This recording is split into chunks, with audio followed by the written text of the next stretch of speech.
Assalamualaikum warahmatullahi wabarakatuh. Bismillahirrahmanirrahim. Alhamdulillahilladzi ahyana ba'da ma amatana wa ilaihin nusyur. Asyhadu an la ilaha illallah wahdahu la syarika lah wa asyhadu anna sayyidina Muhammadan abduhu wa rasuluhu la nabiyya ba'dah. Allahumma salli wa sallim ala sayyidina Muhammadin al-Fatih lima ughliqa wal khatim lima sabaqa. Nasirul haqqi bil haqqi wal hadi ila siratikal mustaqim wa ala alihi wa sahbihi haqqa qadrihi wa miqdaril azim. Asbahna ala fitratil Islam ala fitratil ikhlas wa ala dini nabiyyina Muhammadin sallallahu alaihi wasallam wa ala millati abina Ibrahim hanifan musliman wa ma kana minal musyrikin. Jamaah salat subuh rahimakumullah. Alhamdulillah, bersyukur pada Allah Subhanahu wa taala atas segala nikmat yang Allah anugerahkan pada kita. Dari sekian hambanya yang masih diberi kesempatan oleh Allah untuk menjalani kehidupan di muka bumi ini, kita selalu diberi kesehatan, selalu diberi kesempatan, dan hidup kita selalu di dalam bimbingan dan hidayahnya. Sehingga setiap pagi, setiap subuh, langkah kita ini diringankan oleh Allah. Pikiran kita, hati kita dilapangkan oleh Allah untuk segera menuju rumah Allah,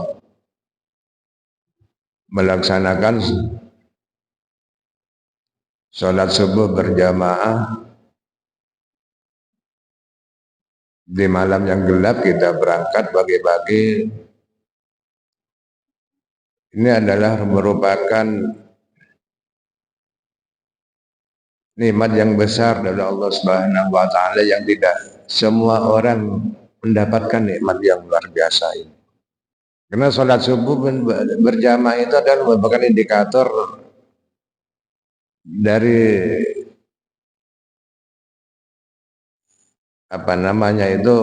seseorang itu orang munafik apa betul-betul punya keimanan dan ketakwaan kepada Allah Subhanahu wa taala.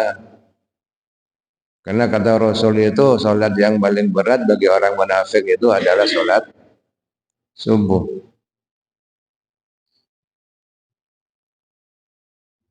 Mudah-mudahan di tahun 2026 ini kita selalu di dalam bimbingan Allah, selalu di dalam hidayahnya, istiqomah, selalu berjalan di jalan yang diridhoi oleh Allah Subhanahu wa taala.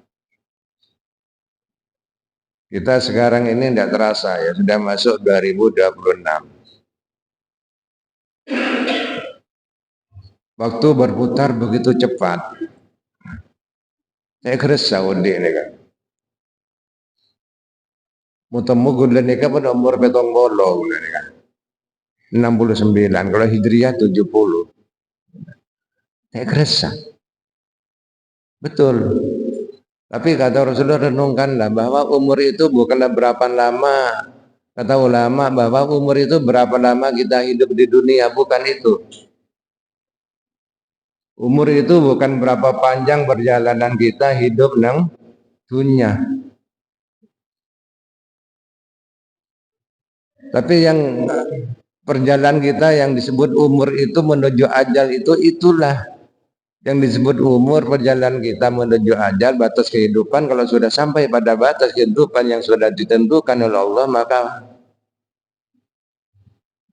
habislah umur kita yang ditandai dengan kematian. Tidak terasa waktu begitu cepat, dari hari ke hari, dari bulan ke bulan, dari tahun-tahun, tahunan dikompoi minyak. Tahu sudah umur sekian tahun. Jadi umur itu kata para ulama berapa banyak di dalam perjalanan hidup di dunia ini kita punya kebaikan beribadah kepada Allah, itu yang disebut umur makmur. Jadi perjalanan hidup kita di dunia ini menuju ajal, tak kamu boleh tujuan kita dia pasti ke ajal. Nah perjalanan kita ini yang disebut umur. Umur itu bukan berapa panjang, berapa lama kita hidup di dunia, tapi berapa banyak amal ibadah kita ketika kita menjalani kehidupan di dunia. Berapa banyak memberi manfaat kita ketika hidup di dunia, ketika hidup di dunia ini memberikan manfaat kepada agama, kepada bangsa, kepada masyarakat. Itulah yang disebut dengan umur, bukan berapa lama. Oleh karena itu banyak wasiat-wasiat Rasulullah Sallallahu Alaihi Wasallam kepada kita, kepada umatnya, supaya kita itu muhasabah, introspeksi diri, merenungkan perjalanan hidup. Kita ambil contoh filosofinya mobil. Mobil itu kenapa kalau kaca depannya itu lebar, sedangkan untuk melihat ke belakang itu kecil, spionnya itu filosofinya luar biasa. Kenapa? Ketika sudah kita menatap ke depan, maka kita harus punya optimisme yang kuat bahwa kehidupan ini akan menjadi kehidupan yang lebih ria, yang lebih bahagia, yang lebih menjanjikan, yang optimis. Tapi ketika melihat ke depan, jangan kita ini meninggalkan kehidupan yang sudah kita lewati. Makanya sewaktu-waktu kita harus melihat spion. Karena spion itu melihat perjalanan kita yang sudah lewati, perlu kita jadikan renungan itu. Lihat spion. Nah, kita jadikan tahun 2025 ini, kita jadikan renungan untuk bersabah, untuk meningkatkan kedekatan kita kepada Allah Subhanahu wa taala, untuk lebih mendekatkan keimanan, meningkatkan keimanan, meningkatkan kualitas ibadah kita kepada Allah Subhanahu wa taala. Nah, kita tata perjalanan 2026 ini dengan lebih istiqomah di dalam beribadah kepada Allah Subhanahu wa taala. Karena nanti endingnya yang terakhir adalah husnul khotimah. Itulah yang diharapkan oleh kita semua. Masyarakat muslimin jamaah salat subuh rahimakumullah, kita lanjutkan ya, ini sebagai refleksi saja di awal tahun 2026 ini untuk menjadikan cerminan kita memasuki tahun depan perjalanan di 2000. Mudah-mudahan kita selalu diberi kesehatan oleh Allah Subhanahu wa taala. Keluarga kita juga dijaga oleh Allah, dilindungi oleh Allah Subhanahu wa taala. Masyarul muslimin jamaah subuh rahimakumullah, kita lanjutkan pembacaan wasiatul Mustafa, wasiat Rasulullah sallallahu alaihi wasallam kepada Sayyidina Ali, di mana wasiat ini juga diperuntukkan kepada kita sebagai umat Nabi besar Muhammad sallallahu alaihi wasallam. Bismillahirrahmanirrahim. Ya Aliyu, wahai Ali, kata Rasulullah berwasiat kepada Sayyidina Ali, alaika bisidqil hadisi wa hifdzil hadis wa hifdzil amanati wa saqa'in nafsi wa ifatil batni. Ya Ali, wahai Ali, alaika bisidqil hadis, tetaplah kamu jujur di dalam berbicara. Wasiat Rasulullah kepada Sayyidina Ali pertama adalah jujur di dalam berbicara, wa hifdzil hadis, dan menjaga pembicaraan, menjaga bicara, wa hifdzil amanati, dan menjaga amanat, menjaga sesuatu yang dipercayakan kepada kamu, menjaga amanah.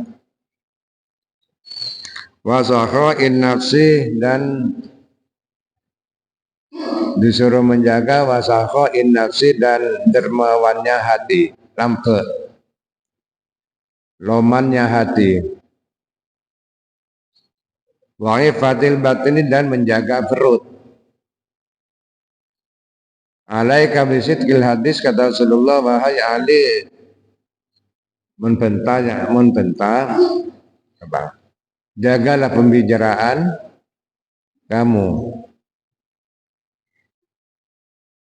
Luar biasa wasiat Rasulullah Shallallahu Alaihi Wasallam ini, karena pembicaraan ini adalah ya senjata bagi kita. Berapa banyak sekarang ini orang yang jatuh kena berbicara, kena lisannya.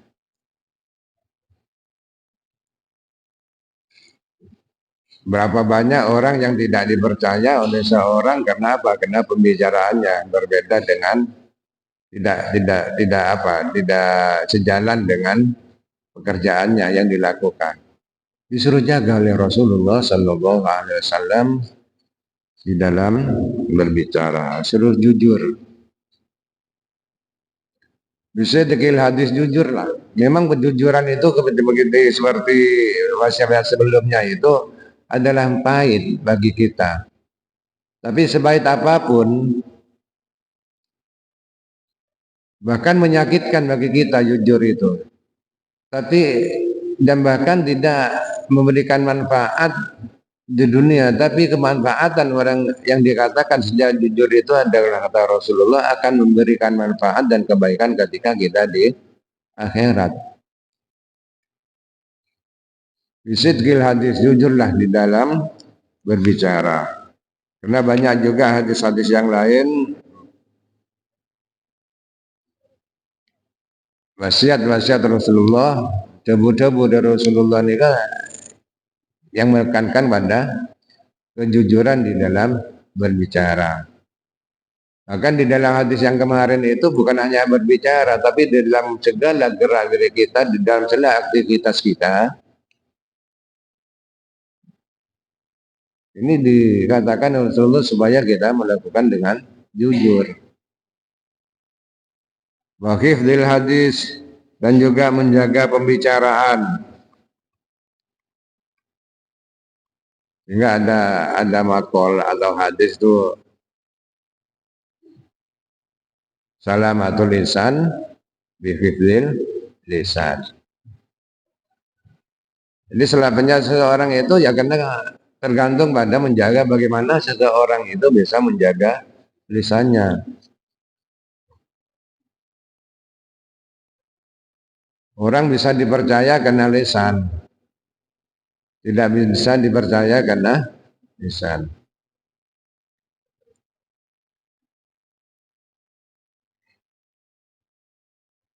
Wa hifdzil amanati,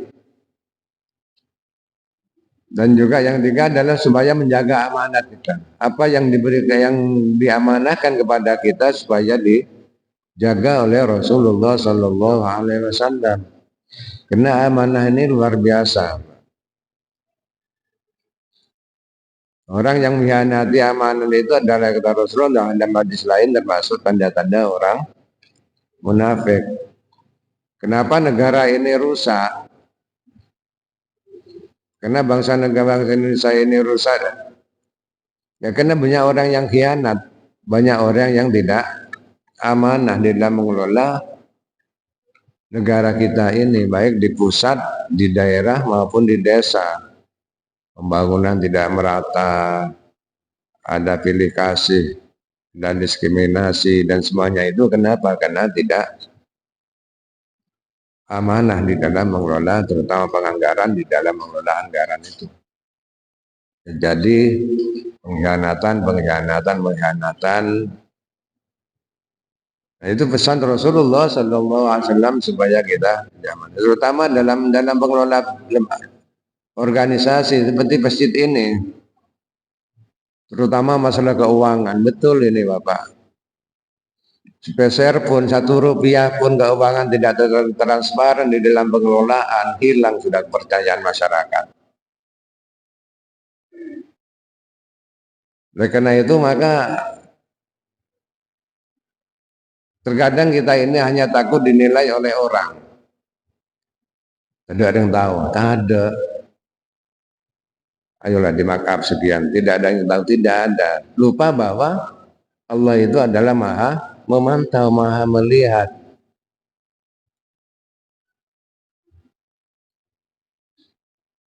Masjid ini saya katakan ya, ini luar biasa tersebarannya. Tiap bulan kita ini sudah rapat terkait dengan bagaimana kita menjaga amanah yang Allah berikan, yang masyarakat percayakan kepada pengurus takmir masjid ini. Luar biasa. Berapapun masukan 50 rupiah, 100 rupiah dimasukkan di dalam pemasukan, dan berapapun sebesar pengeluaran itu tetap dimasukkan dalam pengeluaran. Maka dengan kejujuran, dengan amanah yang kita pegang sebagai pedoman di dalam mengelola sebuah organisasi, sebuah masjid ini, maka kita akan diberikan pemahaman oleh Allah, akan diberikan keberkahan oleh Allah. Orang yang datang masjid itu wa may yuridillah bi khairan yufaqihu fid din. Sampeyan datang ke masjid dah hadir ke masjid apa? Bakhil, cerai, tapi sering ke masjid lama-lama akan menjadi orang yang loman. Orang bakhil, orang cerai, ngaji Al-Quran terus. Dia lama-lama yufaqih fiddin. Allah akan memberikan pemahaman di dalam kita. Pasti akan menjadi orang yang loman. Cerai, cerai lah. Sulit untuk mengeluarkan uang, tapi senang bersolawat. Salawat ke masjid dzikir. Lama-lama beda-beda jadi orang lampu. Kenapa? Itulah yang Allah berikan kepada seseorang ketika dia istiqomah di dalam menjaga amanah. Nah begitu juga kita masjid. Jangan khawatir, orang yang mengopeni masjid itu pasti dijamin oleh Allah kebutuhannya. Datang sampean ke masjid jamaah, subuh jamaah. Erop pesen, tak usah pesen. Tapi lama-lama pasti ingin akan menjadi loman. Setiap Jumat pasti akan membawa uang. Setiap subuh pasti akan memberikan infak dan bersedekah. Itulah kata ulama, yufaqih fiddin akan memberikan pemahaman betapa pentingnya Allah itu memberikan ilham kepada manusia dari sifat-sifat yang tidak amanah menjadi sifat yang amanah, dari sifat-sifat yang tercela menjadi sifat terpuji kalau kita selalu istiqomah di dalam kebaikan.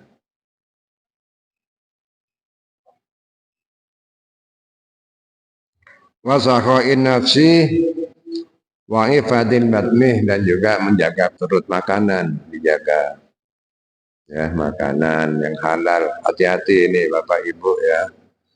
Walaupun seistiqomah bagaimanapun di dalam sholat, di dalam ibadah, tapi ada setitik makanan, setetes makan darah yang berasal dari makanan, maka ibadah kita akan sia-sia, tidak diterima oleh Allah Subhanahu wa taala. Ingat pesan Sayyidina Ali di dalam keluarga itu ya, kalau ingin bahagia istiqomah dalam beribadah, pada kita semua pesan Sayyidina Ali itu kalau ingin bahagia hidupnya sakinah, mawaddah warahmah, istiqomah, ibadahnya istiqomah, semuanya istiqomah. Yang pertama yang kata Sayyidina Ali, yang harus dijaga itu halal, makanan yang halal. Makanan yang halal harus dijaga kalau ingin istiqomah di dalam beribadah. Kenapa? Orang itu kata ulama tidak akan bisa menikmati indahnya ibadah, tidak akan merasakan nikmatnya ibadah kalau di dalam dirinya masih mengalir darah dari makanan yang haram. Yang kedua kata Sayyidina Ali, kalau ingin keluarganya sakinah wa warahmah dan selalu rezekinya itu mendorong kepada kebahagiaan, mendorong kepada untuk istiqomah di dalam beribadah, maka yang kedua adalah majalisul ulama. Majalisul ulama, ikutilah majelis-majelis ulama, jauh-jauh dengan ulama. Yang ketiga adalah as-salatu ma'al imam. Ini kunci kata Sayyidina Ali. Kalau hidupnya ingin bahagia, ingin diberi kesehatan oleh Allah, Adalah kita di awal tahun 2020 ini apa menjadi perjalanan kita di tahun 2025 jadikan refleksi dan jadikan pelajaran untuk melihat sebagai spion 2025 itu dilihat ke belakang dulu, kemudian yang kurang baik diperbaiki, kalau miring ya itu jadi yang kurang diperbaiki, lebih meningkatkan keimanan, dan mudah-mudahan perjalanan kita di 2026 ini selalu di dalam lindungan Allah Subhanahu wa Ta'ala. Sekian, terima kasih. Assalamualaikum warahmatullahi wabarakatuh.